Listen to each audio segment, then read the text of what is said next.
Hello students, welcome our channel HK academy. और आज हम बात करेंगे प्राइमरी एक्टिविटीज़ में माइनिंग के बारे में या फिर खनन के बारे में कि खनन क्या होता है, खनन करने की कितनी विधियां हैं, मेथड्स ऑफ माइनिंग, और उसके बाद में जो मेथड्स हैं उनके क्या क्या कैरेक्टरिस्टिक्स हैं, इनके बारे में हम बात करेंगे।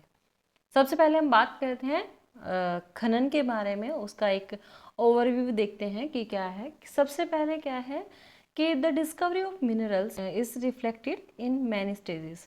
अब हमने ये देखा है कि आपके अलग अलग जो टाइम पीरियड रहा है उसमें कोई ना कोई ऐसा जो मिनरल है वो डोमिनेंस रखता है कि उसी के बेसिस पर ही क्या क्या है कि हमारे जो स्टेजेस हैं टाइम पीरियड की उसको उसका नाम दिया है। जैसे कॉपर एज हो गया, ब्रोंज एज हो गया, या फिर आयरन एज हो गया। तो इनको हमने किसके बेसिस पे नाम दिया है?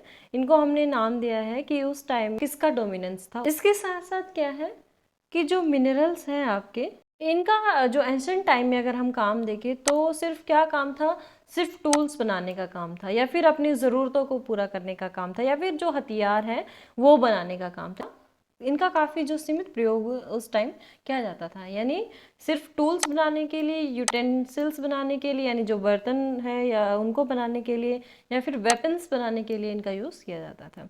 लेकिन आज के टाइम में यानी इंडस्ट्रियल रेवोल्यूशन के बाद में जो आपके मिनरल्स हैं इनका इतना ज़्यादा क्या है महत्व बढ़ा है कि इनकी वजह से आज क्या है जो आपका माइनिंग है वो वर्ल्ड मार्केट में डोमिनेंस रखता है। अब हम बात करते हैं फैक्टर अफेक्टिंग माइनिंग एक्टिविटीज़, यानी माइनिंग एक्टिविटी जो है उसको कौन कौन से फैक्टर हैं जो इफेक्ट करते हैं। सबसे पहले बात करते हैं फिजिकल फैक्टर के, भौतिक कारक जो होते हैं। तो भौतिक कारक में कौन से कारक हैं जो आपके डिपेंड करते हैं कि मिनरल्स वहाँ पे किस तरीके के होंगे या फिर कहाँ पे मिनरल्स होंगे, कहाँ पर नहीं होंगे। सबसे पहले है साइज ऑफ डिपॉजिट्स, आपके जो खनिज हैं उनके जो डिपॉजिट्स हैं या फिर जो निक्षेप है उनका आकार किस तरीके का है, या फिर उनका ग्रेड किस तरीके का है, या the mode of occurrence of the deposits, या फिर क्या है उनकी उपस्थिति की अवस्था किस तरीके की है। तो इसके ऊपर डिपेंड करता है कि कहाँ पर माइनिंग एक्टिविटी होगी या कहाँ पर नहीं होगी।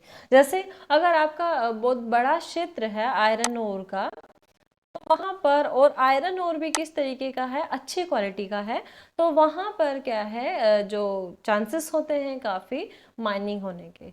इसके साथ साथ क्या है इकोनॉमिकल फैक्टर। इकोनॉमिकल फैक्टर में जैसे क्या है the demand for the minerals, जिस मिनरल की डिमांड मार्केट में होगी उसकी माइनिंग ज़्यादा की जाएगी। इसके साथ साथ इसमें क्या है टेक्नोलॉजी, यानी उस समय क्या है कौन सी टेक्नोलॉजी हमारे पास विद्यमान है, तो ये भी काफ़ी डिपेंड करता है कि माइनिंग एक्टिविटी पर। फिर क्या है कैपिटल टू डेवलप इंफ्रास्ट्रक्चर, यानी क्या है कि हमें जितना भी अपने इंफ्रास्ट्रक्चर या फिर आपका अवसंरचना है उसका विकास करना है, तो उसके लिए किसकी ज़रूरत है, हमें पूंजी की ज़रूरत पड़ती है। इसके बाद क्या है हमें सस्ते श्रम की या फिर लेबर की ज़रूरत पड़ती है, और उसके साथ साथ मिनरल्स को रिफाइनरीज तक, यानी जो शोधनशाला है वहाँ तक, और उस रिफाइंड रिसोर्सेज को इंडस्ट्रीज तक, और इंडस्ट्रीज से बना हुआ जो मैन्युफैक्चर्ड आपका प्रोडक्ट है उसको मार्केट तक पहुंचाने के लिए आपको क्या चाहिए, ट्रांसपोर्ट चाहिए। और आपके पास है ट्रांसपोर्ट को सहने के क्षमता, तो आप वहाँ पर माइनिंग एक्टिविटीज़ कर सकते हैं। अब बात करते हैं मेथड ऑफ माइनिंग। तो माइनिंग क्या है, ये डिपेंड करता है जो आपका और है या फिर जो आपका एस्क है उसकी प्रकृति किस प्रकार की है, उसके जो उपस्थिति की अवस्था है, या फिर depending on the mode of occurrence and nature of और mining is of two types. अब क्या है कि उसकी अवस्था और उसकी नेचर के अनुसार या फिर उसकी प्रकृति के अनुसार जो मेथड्स हैं माइनिंग के या फिर खनन की जो विधियां हैं वो दो प्रकार की है। एक कौन सा है सरफेस, जिसको बोलते हैं धरातलीय, और दूसरी है अंडरग्राउंड माइनिंग या फिर इसको बोलते हैं भूमिगत खनन। अब जैसे इनके नाम से ही समझ आ रहा है हमें, धरातलीय या फिर सरफेस। सरफेस क्या है, जो आपकी पृथ्वी की अपर लेयर जो है उसके ऊपर माइनिंग होना, और अंडरग्राउंड क्या है, पृथ्वी की जो इनर लेयर है उसके अंदर हम क्या है कोई कुएं बनाकर वहां से खनिज निकालते हैं, तो ये अंडरग्राउंड माइनिंग कहलाती है। इनको अच्छे से समझते हैं। अब सबसे पहले हम बात करेंगे सरफेस माइनिंग और उसकी क्या क्या कैरेक्टरिस्टिक्स हैं। सबसे पहले इसको किस नाम से जाना जाता है, ओपन कास्ट माइनिंग। क्यों? क्योंकि ये माइनिंग है आपकी सरफेस माइनिंग, इसको कोई भी गड्ढा नहीं खोदना पड़ता है, इसको खुरच कर या फिर जो आपका अर्थ सरफेस है उसके ऊपर ये पाया जाता है, तो इसको वहाँ से निकाल कर यूज़ किया जाता है, इसलिए इसको ओपन कास्ट माइनिंग बोला जाता है। इसके साथ साथ क्या है कि ये सबसे चीपेस्ट वे है माइनिंग का या फिर मिनरल रिसोर्सेज को निकालने का, क्योंकि इसके लिए ना तो कोई आपको गड्ढा खोदना है, ना कोई आपको यहाँ पे ज़्यादा श्रम की लागत होती है, या फिर यहाँ पर आपको क्या है सेफ्टी प्रिकॉशंस या फिर इक्विपमेंट्स से रिलेटेड कोई भी मेथड नहीं अपनाना पड़ता है, तो इसीलिए ये क्या है काफ़ी चीपेस्ट सोर्स होता है। इसके बाद क्या है, the output is both large and rapid, और इसका जो आउटपुट होता है वो क्या है शीघ्र होता है और काफ़ी अधिक होता है। अब ये इसके मेन कैरेक्टरिस्टिक्स थी कि सबसे पहले क्या, इसको ओपन कास्ट माइनिंग के नाम से भी जाना जाता है, यानी जो आपका विवर्त खनन है या फिर जो खुली खनन प्रणाली भी इसको कहा जाता है।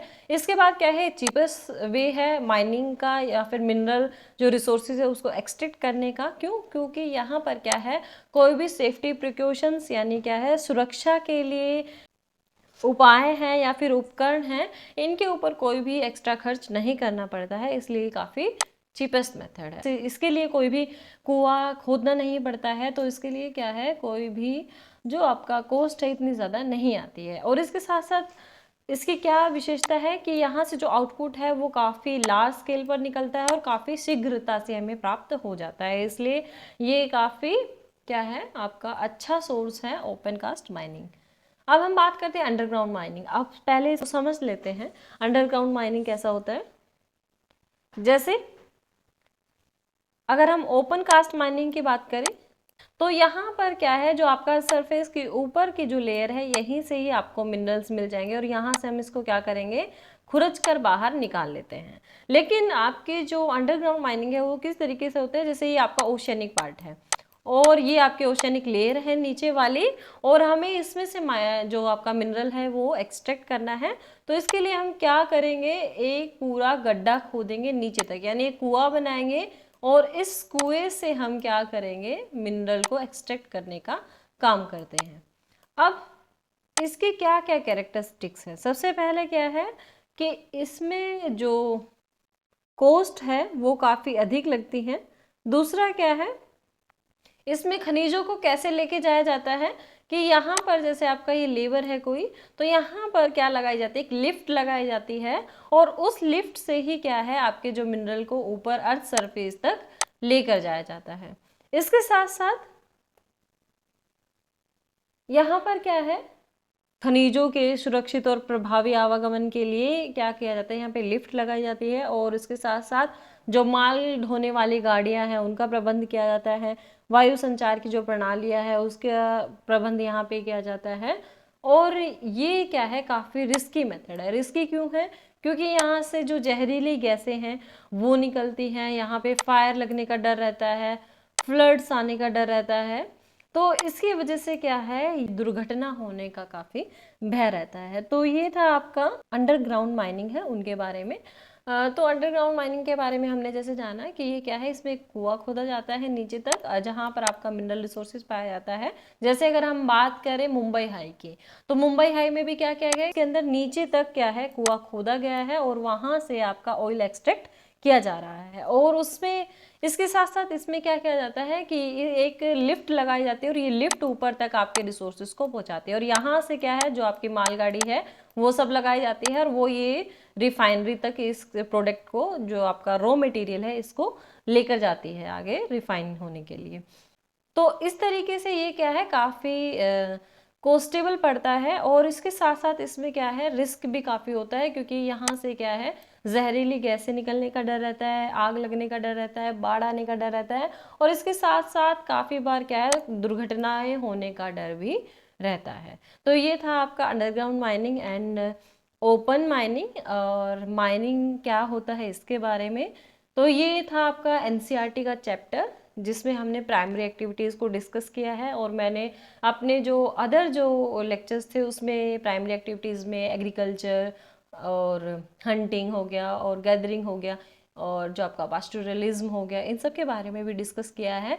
उसका लिंक मैं डिस्क्रिप्शन बॉक्स में मेंशन कर दूंगी। आई होप सभी को समझ आया होगा। अगर किसी का कोई क्वेश्चन हो तो वो मुझे कमेंट सेक्शन में भेज सकता है। मिलते हैं हमारी नेक्स्ट वीडियो के साथ, तब तक के लिए थैंक यू। अगर वीडियो आपको पसंद आई हो तो लाइक कीजिए, हमारे HK Academy चैनल को सब्सक्राइब करना ना भूलें। Thank you.